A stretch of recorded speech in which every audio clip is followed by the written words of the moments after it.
Pessoal, tivemos algum problema com o áudio aí, mas parece que agora está resolvido. Todo mundo consegue me escutar?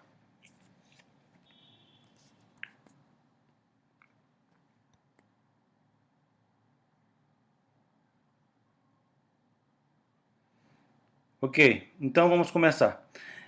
Nas duas aulas anteriores, nós falamos sobre planejamento, sobre o edital, sobre a preparação dos estudos.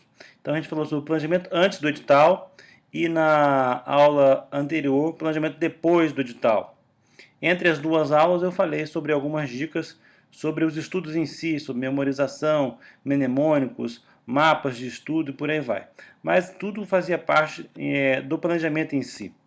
Agora nós vamos falar sobre planejamento para a prova. Por mais estranho ou diferente que pareça, a prova, a execução da prova também demanda um certo planejamento. Muitas pessoas, e eu conheço vários colegas que estudaram comigo, várias pessoas que passaram comigo, simplesmente vão lá, chegam para a prova e fazem a prova e não se preocupam em fazer um planejamento. Eu, sempre quando eu me preparei para fazer um concurso, eu sempre tive a preocupação de fazer um planejamento meticuloso, cuidadoso para ser executado durante a prova. Por quê? Qual que é a necessidade de você fazer um planejamento na prova ou para a prova? É que, na verdade, tudo aquilo que você vai executar de uma forma planejada, a chance de você ter problemas é muito menor. Então, ao você executar um planejamento para executar uma prova, você já antevê os problemas que podem ocorrer. E como é que você pode fazer um bom planejamento para a prova? A primeira coisa é que quando você faz exercícios, resolve exercícios de provas anteriores, você já tem uma noção da dificuldade daquela banca, daquela prova, daquele concurso. Para os concursos que nós estamos fazendo, esse coaching, que é a AFT, TCU e Receita, você sabe que o nível de exigência é elevado. Então, qualquer diferença que você conseguir ter nesse momento, nesse concurso, ela já é significativa para você conseguir sua aprovação ou não. E você se preparar para a prova pode ser sim esse diferencial. Então, antes de você chegar para a prova e simplesmente sentar lá e fazer a prova sem nenhum tipo de planejamento, é muito mais interessante você ter uma estratégia de prova. Como abordar uma prova, como abordar uma questão, como resolver problemas que aparentemente são insolúveis, como você, vamos dizer assim, lidar com as dificuldades inerentes à prova, com o cansaço físico, cansaço mental, com questões que você não sabe. Então, tudo isso você precisa ter um planejamento. Eu sou assim um planejador meticuloso, mas você não precisa ser tão meticuloso assim a ponto de planejar detalhes. O que eu sugiro é planejar 3 ou 4 pontos essenciais antes de começar uma prova. Todas essas provas para as quais nós estamos fazendo esse coaching, elas são executadas em mais de um dia. Tanto a FT como a Receita, como TCU, elas geralmente são provas de 2 dias. Porque são muitas disciplinas, muitas matérias, então elas são provas que ocupam geralmente 2 dias, com uma prova discursiva, inclusive.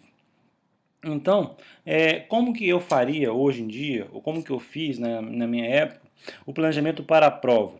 Em primeiro lugar, de todas as disciplinas que vão cair na sua prova, você tem que saber quais aquelas que você tem mais facilidade e aquelas que você tem mais dificuldade para você fazer as questões. Ou seja, identificar aquelas matérias que você tem maior afinidade. Isso é muito fácil de saber, né? Tem pessoas que gostam de direito constitucional, tem pessoas que gostam de português, tem pessoas que gostam de matemática financeira, tem pessoas que gostam de estatística e por aí vai. Tem pessoas que gostam de economia, como eu. Então, você tem que identificar, quando você vai fazer o seu planejamento para a prova, aquelas disciplinas que você tem maior grau de afinidade. Por que você precisa saber fazer isso? Porque ninguém, no ser humano, né, nós somos humanos, temos o lado racional e temos o lado emocional. O lado racional a gente trabalhou durante o edital, antes do edital sair, e estudando antes da prova começar. Mas o lado emocional muita gente deixa de lado, muita gente esquece, coloca assim, não, isso não é importante. Mas nós seres humanos somos metade racional, metades emocionais. E é muito comum as emoções tomarem conta do racional. Então, se você começa uma prova acertando as questões, ou seja, indo bem, acertando, sabendo que você sabe resolver aquelas questões, você começa a ganhar confiança. Confiança é um fator emocional imprescindível para você ser aprovado. Se você começa com uma prova, fazendo uma disciplina que você não tem muita habilidade e que você não está indo bem, isso abala a sua confiança, abala a sua autoestima naquele momento. E isso pode desestabilizar você para o restante da prova. É comum, eu já vi várias pessoas, né, que começaram a prova com português, que geralmente é a primeira disciplina que vem na prova, e foram mal em português, perderam o rumo e não conseguiram terminar a prova. E daí, mesmo as questões que eles sabiam, eles não conseguiram resolver, ficaram nervosos e tal. Então, isso não pode acontecer com você. Você não pode resolver uma prova de maneira linear, ou seja, com uma banca exposta para você. Você tem que resolver a prova no seu ritmo, na sua maneira. Ou seja, só um minutinho aqui. Você tem que fazer a prova acontecer no seu ritmo, na sua maneira. Resolvendo as questões na ordem que lhe pareçam mais convenientes. E qual que é a ordem que lhe parece mais conveniente? Você tem que tentar resolver as questões que você tem mais afinidade. Pô, para economia eu gosto? Beleza, vou fazer as questões de economia. Tem uma questão de economia que eu não sei fazer? Pera aí, vou deixar para depois. É a lógica que sempre ensinaram para a gente no vestibular. Comece fazendo as questões mais fáceis, deixe as mais difíceis para o final. Essa aí parece que vamos dizer assim, um mantra, né, dos concursos e dos vestibulares, que a gente não pode deixar de seguir. Isso é essencial. Professor, mas eu vou começar pelas mais fáceis, depois não dá tempo de fazer as mais difíceis. Tudo bem, mas se você começar pelas mais difíceis, pode dar tempo de não fazer as mais fáceis. Então é mais inteligente você deixar de fazer alguma questão que seja difícil, ou seja, que você tenha uma probabilidade mais alta de errar, do que você deixar de fazer uma questão que você considera fácil, que você tem uma maior chance de acertar. Então isso pode fazer diferença com certeza. Outra questão, então a primeira dica é descubra qual que são as questões, as disciplinas que você tem mais afinidade e comece a prova por elas, tentando deixe em branco as questões mais difíceis, claro, de cada disciplina para fazer ao final. Por quê? Porque se você deixar as questões mais fáceis para o final, a sua chance de você perder uma oportunidade de fazer um golaço acertando as questões fáceis é grande. Então é melhor se você tiver que deixar alguma questão sem fazer, é melhor que você deixe as difíceis. Claro, isso é lógico. Mas muitas pessoas não esquecem desses detalhes. Tá. Uma vez superado esse ponto, a segunda questão importante que eu quero passar para vocês hoje é o seguinte. As bancas, principalmente o CESP, recentemente a ESAF, elas costumam trabalhar com um lado psicológico de prova de forma proposital. O que eu quero dizer com isso? O conhecimento, o conhecimento racional, técnico, é muito equilibrado. Eles já perceberam isso. Então, eles tentam selecionar as pessoas com base em outros critérios que não sejam só o conhecimento técnico, aquele conhecimento decorado, aquele conhecimento de uma questão, mas também com um pouco daquele quociente emocional. Eu tive em certa ocasião com uma pessoa do CESP, é claro que conversando informalmente, e ela me disse o seguinte, que estudos recentes de pessoas envolvidas com essa área de preparação, não para concurso, mas de modo geral, que estão preocupados com avaliações, com provas, com desempenho, eles verificaram que era muito comum selecionar pessoas com um QI elevadíssimo, mas com QE baixo, ou seja, quociente emocional baixo. Pessoas que têm dificuldade de fazer boas escolhas.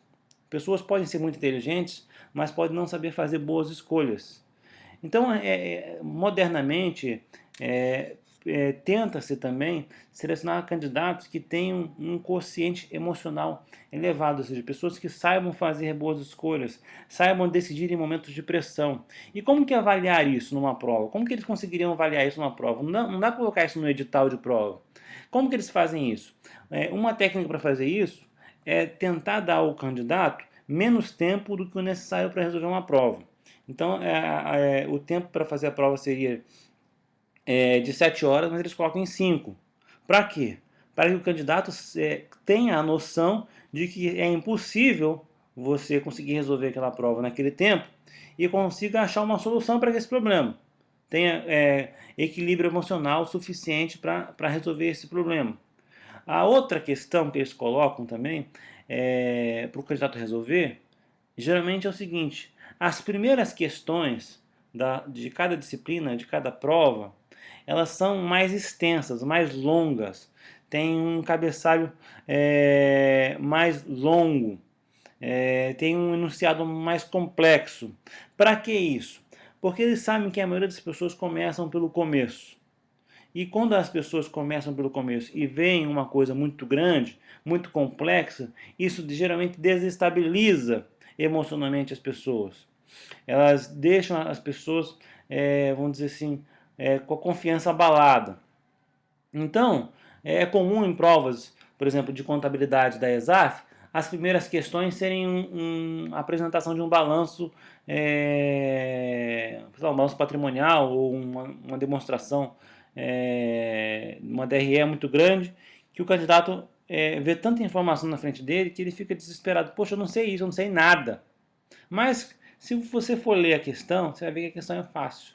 Você vai ver que a questão não é difícil, ela é aparentemente complexa, ela é grande, ela é volumosa para assustar, para desestabilizar, para deixar você se sentindo assim acuado, intimidado.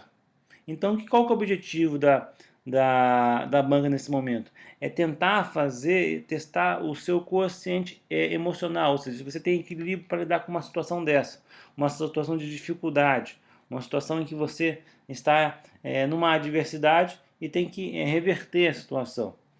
Ou seja, passar de uma situação de desconforto para uma situação melhor. Então, são essas duas dicas que eu dou para vocês. Primeira coisa, ao analisarem uma questão, vocês vão ver que as primeiras questões de prova, elas foram feitas são muito complexas, não, são muito extensas, mas geralmente elas não são difíceis. Mas para você ganhar confiança, evite no primeiro momento resolver essas primeiras questões mais longas. Por quê? Porque geralmente elas são fáceis, mas elas estão ali para desestabilizar vocês. Elas estão ali para deixar você nervoso. A segunda coisa é, se você verificar em algum momento que a prova foi dimensionada acima da capacidade possível, isso aí é uma outra forma de testar o candidato. Então ela está querendo saber o seguinte: se o candidato tem condições de responder ou de tomar decisões com poucas informações. E é isso que acontece, por exemplo, na prova de matemática financeira e estatística da ESAF de 2005 2006. A prova não dá para ser feita naquele tempo. É o que acontece na prova de 2007, 2008, TCU, contabilidade de custos, que exigiu um conhecimento muito grande de contabilidade de custos, muitos balanços ao mesmo tempo, e você não tinha tempo de resolver aquelas provas. Então, o que a banca queria ali? Ela queria que você soubesse aquilo que é mais importante naquele momento, aquilo que dá para ser feito naquele momento, e conseguisse ir eliminando aquilo que não dá para ser feito, ou seja, tomasse uma decisão, fizesse uma escolha consciente, sabendo que ninguém é gênio, ninguém é perfeito e que seria impossível qualquer pessoa normal ou razoável conseguir aquilo e ter equilíbrio emocional para resolver esse problema. Além disso, um outro problema que aflige os candidatos é o cansaço físico e o mental durante a prova. Então, ao longo da prova, geralmente de 4 ou 5 horas, você tem que programar no mínimo 3 paradas. O que são essas 3 paradas? São momentos em que você vai pedir ao fiscal da prova ou vai pedir para quem está lá organizando para sair da sala, que é o momento que você vai beber uma água, vai ao banheiro, e que na verdade você não está indo ao banheiro, você está indo recuperar suas energias. Por quê? Porque quando você começa a forçar muito o seu corpo naquela posição de prova, forçar a sua mão para escrever uma redação, forçar o seu cérebro para resolver aquele problema, aquilo vai te desgastando. E vai chegar um momento que essa sensação vai te dar vai acabar te enganando, vai te levar uma ideia de que você não vai conseguir chegar ao fim. Aí você dá uma parada, vai lá, bebe uma água, come aquelas barrinhas de cereal, faz alguma coisa, você volta renovado. É como se você tivesse dormido um pouco, descansado um pouco. Então você volta com outro ânimo. Então, só que você não pode parar muitas vezes. Primeiro, porque senão você não termina a prova. E segundo, porque senão o fiscal de prova vai achar que você está fazendo alguma coisa de errado, né? Então, é melhor você dosar essas paradas, 2 ou 3, eu recomendo 3, para que você possa voltar com um espírito renovado. Essas voltas sempre dão uma renovação no seu espírito.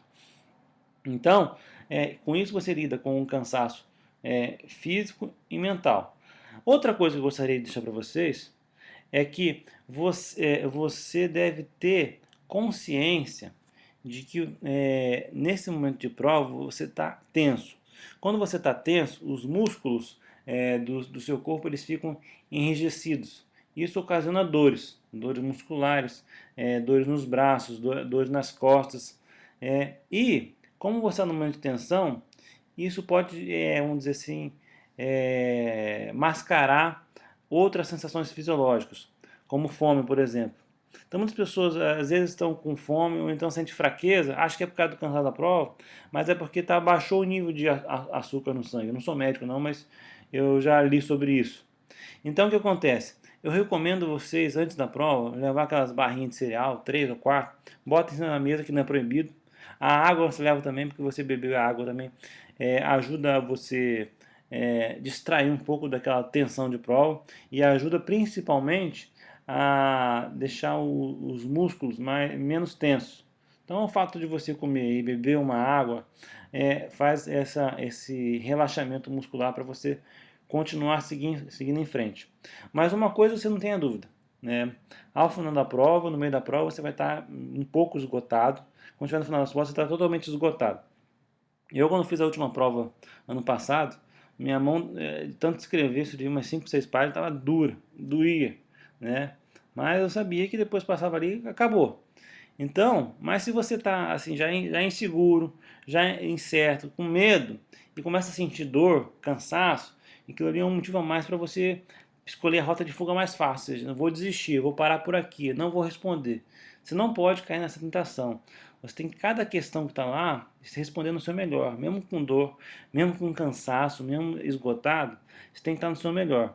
Então, como que você faz para alcançar esse melhor? Primeiro, vamos recapitular.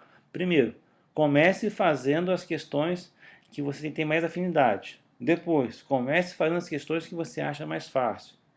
Terceiro, depois que você já resolveu essa parte da prova, comece a resolver as questões que você acha mais difícil, tentando eliminar as opções ou aquelas que são absurdamente, vamos dizer assim, fora do que é padrão. Por exemplo, você vê lá uma alternativa que não tem nenhum tipo de conexão que você estudou. Então já pode cortar que não vai ser aquilo de jeito nenhum. Então, ao invés de 5 alternativas, você ficou com 4, ficou com 3, ficou com 2. Então, nas mais difíceis, você vai ter que ir eliminando as opções erradas, eliminando as possibilidades. Daí, quando você for fazer a última revisão da prova, ou seja, você já fez as questões fáceis, já fez as questões difíceis que você sabia, já deixou em branco, mas eliminou as opções daquelas questões que você tinha maior dúvida, então você vai vir recorrendo, fazendo a prova de novo, mas agora já para marcar definitivamente as últimas questões. Então, nesse momento, você tem que estar mais concentrado, mais descansado e fisicamente e emocionalmente mais equilibrado. Então, saindo da sala e bebendo água, se alimentando e principalmente ganhando confiança, né, com as questões anteriores, você vai conseguir fazer essas últimas questões que apresentaram maior dificuldade para você de uma maneira mais tranquila, aumentando a possibilidade de acerto. Isso não quer dizer que você vai acertar questões que você não sabe, mas vai aumentar a possibilidade de acerto. Então, para você fazer o planejamento da prova, o que você tem que fazer na verdade? Primeiro, você tem que acertar as questões das disciplinas que você tem mais afinidade. Segundo, você tem que acertar as questões fáceis de todas as disciplinas. Terceiro, você tem que acertar, se planejar para acertar algumas questões difíceis, porque mesmo sendo difícil, você tem que saber alguma coisa das questões difíceis. E das questões difíceis que você não sabe, você tem que se planejar para aumentar as suas chances de acertar. E como que você aumenta as suas chances de acertar? Lendo a questão, vendo quais são os itens que são absurdos, que não tem chance de ser a resposta, se concentrar, estar bem descansado e partir para cima daquelas que vamos dizer assim, você vai ter que chutar ou vai ter que deixar em branco, se for o caso do CESP. Mais uma coisa que eu gostaria de falar para vocês nesse tempinho, nesses últimos minutos, é o seguinte. Quando você perceber que a prova está extensa demais em relação ao tempo disponível, isso é um indicativo claro que você vai ter que tomar decisões. E quando você tiver que tomar decisões, você vai ter que escolher, na verdade, que questões você vai ter que resolver, que questões você vai ter que resolver e quais aquelas você vai ter que chutar. Então, na hora que você tiver que chutar, você vai ter que verificar o seguinte: dessas disciplinas que você está chutando, dessas disciplinas que você está deixando de lado, você tem que saber o seguinte: ela exige um mínimo para ser aprovado? Se ela exige um mínimo, você vai ter que calcular mais ou menos ali na hora da prova, já que você não vai ter tempo para resolver todas as questões, quais as questões que você tem certeza e quais as que você tem que acertar. E qual a chance mais ou menos que você tem de acertar para você não ser eliminado naquela disciplina. Então, esse é um planejamento interessante que você tem que fazer. A segunda coisa, vendo que a prova ela é muito extensa, você tem que ir catando as questões que estão fáceis, porque essas aí você tem que acertar, essa não tem jeito. Então, na prova do TCU, CESP 2008, contabilidade de custo, apresentou um balanço que tinha até os centavos do balanço, você tinha que fazer contas com centavos. Imagina, 178.555.333. Aí era certo e errado. Você tinha que somar lá várias contas com centavos para saber se estava certo ou errado no negócio. A chance de você errar um negócio desse é altíssima. Então, o que é o mais racional para fazer?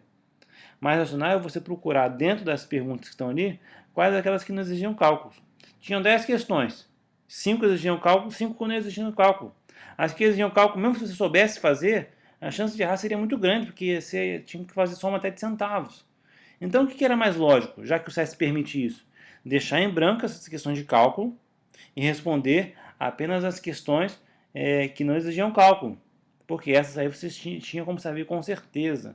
Por exemplo, o imobilizado é maior do que o ativo circulante. Isso aí, fazendo uma soma rápida, você tinha uma noção, dá para saber. Tinha que fazer cálculo? Tinha, mas era uma coisa muito mais fácil que chegar a um valor numérico em até centavos. Então, são estratégias de provas. Na prova da ESAF, por exemplo, 2005, que teve matemática financeira e estatística juntos, o que você tinha que fazer? A prova era impossível de ser feita. Então, das 15 questões, você tinha que acertar 6. Então, fazendo 4 questões das 15, com certeza, e tinha 4 questões fáceis para fazer ali, mesmo que você chutasse as outras 11, a chance de você passar, de não ser eliminado, seria muito grande. Porque você ia conseguir fazer 6, 7 no chute, entendeu? Então, você não ia perder tempo e ia conseguir não ser eliminado. E daí, o tempo que você não perdeu fazendo as questões que seriam impossíveis de serem feitas, você usava para as outras disciplinas. Quem insistiu em fazer aquela prova de matemática financeira e estatística até o fim, não conseguiu fazer nem essa prova, nem as outras. Então foi eliminado, porque não conseguiu ir adiante.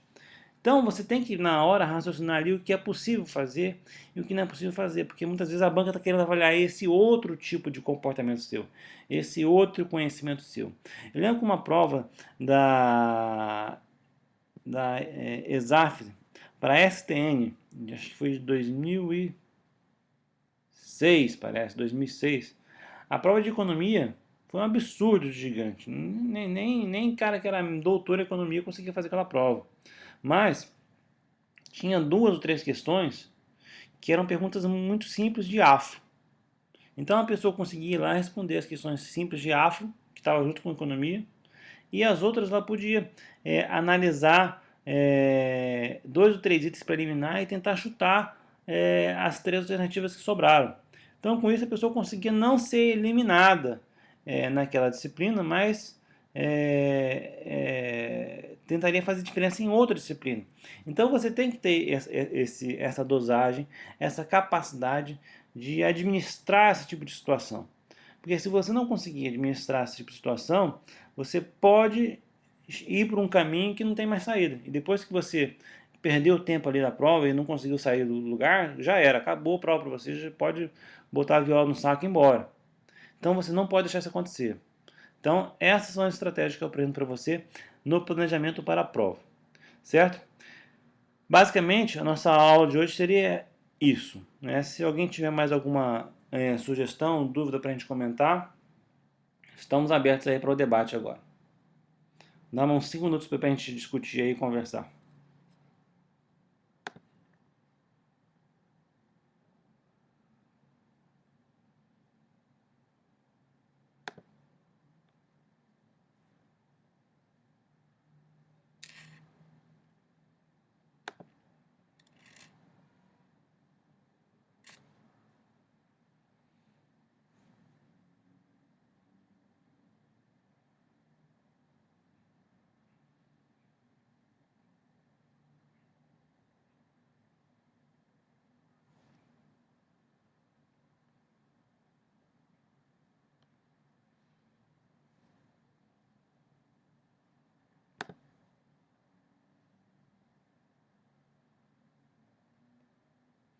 Alguma dúvida, sugestão? Senão vamos finalizar por aqui hoje. O Lenilson disse que a prova do STN em 2013 foi assim, muito grande, muito extensa. Que disciplina que foi assim, Lenilson? Provavelmente não foi a prova inteira.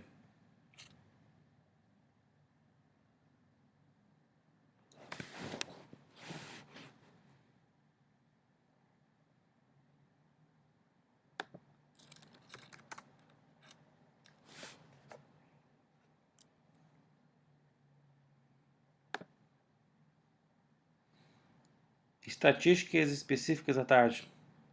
Geralmente estatística eles estão puxando bastante.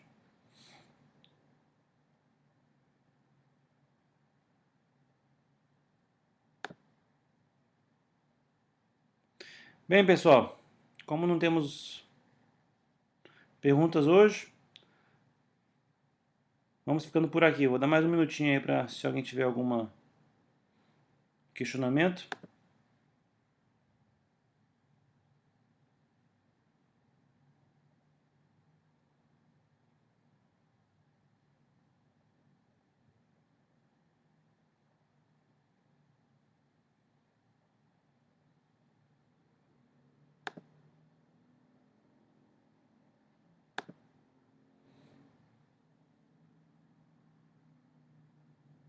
Então é isso, pessoal.